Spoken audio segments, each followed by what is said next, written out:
Hey boaters, Keith McGowan here. I am the Outboard Dad, here to help you have a better boating experience. Today we're going to get deeper into this engine rebuild on this 130 horsepower Johnson Looper motor. Don't forget, my used outboard motor buying guides for sale on Amazon right now for $20. I'm offering for a limited time. If you send me proof of purchase to my email, keith@outboarddad.com, I will give you a half-hour session over the phone for free. It's typically a $250 value. So please pick it up and save money, save thousands on your next outboard purchase. So we got our crankcase cover here, and we cleaned up the surfaces, scraped it all, but we're going to now go through and give it a deeper cleaning with our parts washer here. Get into all the little grooves, just in case there's any little bits of anything left over. Going to make sure it's all clean. Where our mating surfaces are for our end caps as well, we're going to clean up, especially on the bottom of the block because that gets a lot of filth in it. And then we're going to go through all of our bleed tubes, and we're going to pump right through all of them, make sure we got flow going through every single one of them. And then we'll also blast it out with brake cleaner. So we're going to just continue to clean this up. I'm going to clean the other side too. We're going to scrape this rest of this intake gasket off and make sure this is nice and clean before we put it on the block. Today we're ready to put the sealer on. When I say sealer, I mean the Loctite 518. There is a OMC number for it as well. Gloves are off because what I'm going to do is I'm going to put a layer on here of this. It's a red gel Loctite. So it's just like Loctite that you would use for your nuts and bolts. There's blue Loctite that is mild, which I like to use most of the time. Red Loctite if you don't want it to come apart. But the red Loctite for this is for those two mating surfaces. We can't have any air getting in there. It's very crucial because if air gets in there, then it's not fuel and oil, and then we burn a cylinder. So we had it all cleaned up. We got the surfaces ready to go. They're nice and clean. There is a drift pin. We don't want to forget that we knocked out first before we took this apart. Took that half off. That's going to align it so we know it's exactly in the place it's supposed to be in. So I'm going to show you how we do this. We're going to do it like stucco, kind of like. I'm going to spread a layer on it. I don't want it too reddish, so it's too thick, but I don't want it too thin either. So I want to find that happy medium, and I'm going to take my finger on the surface and go like this and make it like stucco on both halves. And then we'll put this together. Drop the main bolts in first, and we'll get them close to torque. We'll look at the book to see what the torque specs are. And then we'll put the smaller bolts in. Then we'll be ready for intake, clean out carburetors, then it's electronics, and all this will go together a lot quicker. So let me show you how we're going to do this. So start with the crankcase cover, but we're going to do the same thing on the crankcase as well. Again, this is nice and clean. We sanded it, right? We went over it with a flat file just to make sure everything was nice and straight. The sand marks actually leave small scratches for the sealer to get inside there, so that'll help us out. So we're just going to put a bead on here.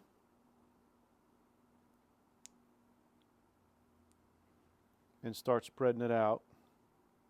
Now I don't know if you're not supposed to get this on your skin or not. If you're not, don't do this at home. I have done it with a glove on, but it gets all sticky and then it doesn't flow right, so I think I may have a little bit too much here, so we'll start putting it on the other side. So let's get this coated.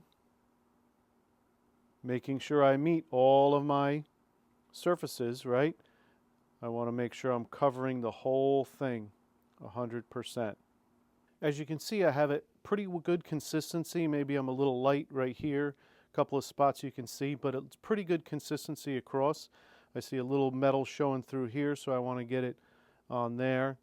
So we have a pretty good consistency across here, and that's what we're looking for, to make sure there's no spots that are metal showing through, that we have a good coating on it, right? It's not red, right? If it's red like this, then it's too thick, right? So we want to have a good consistency, and then I'm simply going to take my finger and I'm going to dab it like this, and it gives it kind of a stucco effect.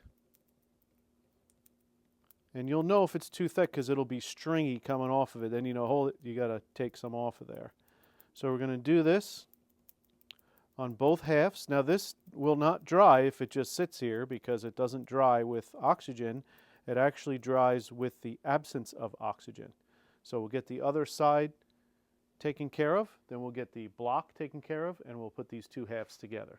Now we're ready to install our two halves. We have our red Loctite all set up. We'll just give it a quick turn one more time just to make sure everything's good. I don't know why I'm doing that.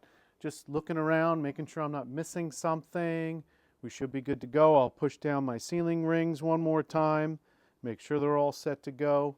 And now let's get this half on, and we're going to do the main bolts first. Everything's nice and clean. Little fuzz there.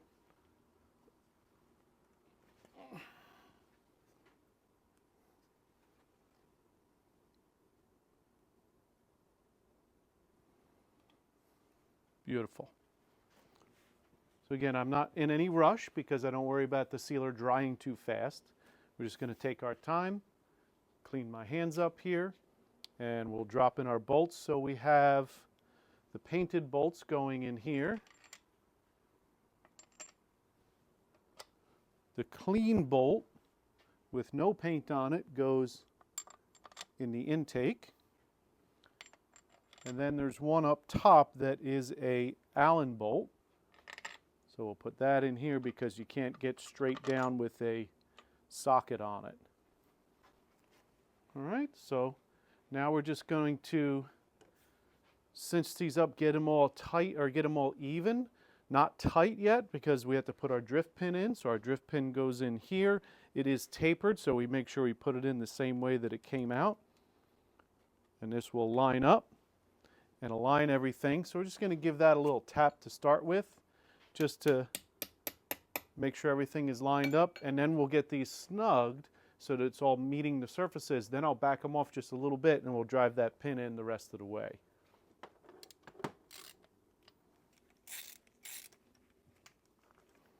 Then we'll check our torque specifications, and typically they want you to start from the center when you're torquing, working your way out. So we'll go ahead and check that out to be sure. If it doesn't give you a specific, I always tighten them from the center out. All right, so they're all snug now. Now I'm going to just put my aligning pin in. So I snugged them all so the surface met, and all the sealer went a little bit, and then I just took them, backed them off a little bit. Now I'm going to drive home this pin. Sometimes it's better to use a drift pin so you don't accidentally hit the aluminum and break something. We want to make sure this is aligned properly. So that's about where it was. It still has paint on the end of it. I'm going to give it one more shot just to make sure, and we know we're good. Now we can go ahead and torque the rest of these. Let's check those torque specs in the book. Some people remember these torque specs like off the top of their head because I have an idea what it needs to be, but I want to be sure. So as we read through here, we follow all the way down to our 90-degree looper motors, tighten the main bearing bolts to 26 to 30 foot-pounds, 35 to 41 Newton-meters for all except 2000 and later. 2000 later models, tighten, blah, blah, blah. So yeah, that's what we're doing. And 90-degree motors, install and tighten the crankcase upper and lower head screws. So we'll do that as well. That's what I'm assuming they mean the caps here, because that's what's in the picture above. So it looks like that's what we're looking for. 90-degree looper motors, 47 to 54 Newton meters, starting in the middle.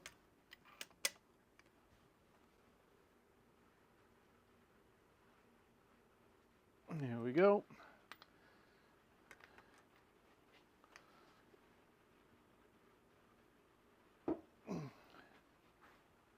And we'll work our way around. Now that we've got that torqued into place, we can put the smaller bolts in. There's a torque rating on that. I'm not as concerned about it. We're just going to snug them up. We'll get the rest of the caps bolts in. I like to do a process of elimination and make sure I have the right bolts in the right places and count it up. But they're all in bags here, so I dumped them out. So we're going to start moving forward, getting all the bolts in there.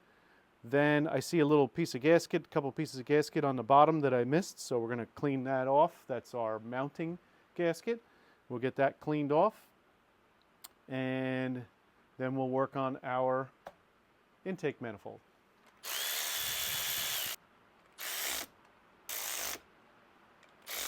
All right, so we're moving right along on this build. We got our intake manifold nice and cleaned. We had inspected all of our reed plates when we took this apart, so we know they're good. All the bleed lines we went through and blasted out with brake cleaner and then flushed. We want to make sure there's no debris or no anything stuck inside any of these passageways. So this is ready to go, all cleaned up. We got a new gasket for it. We're going to put that on next, and then we're going to probably get into the carburetors next. We still have to put all the small bolts in, so we'll tighten all those up, and we'll continue on in our next video. So please like, subscribe, send me any comments that you have, and let me know what you're working on and how I can help you. Have a great day.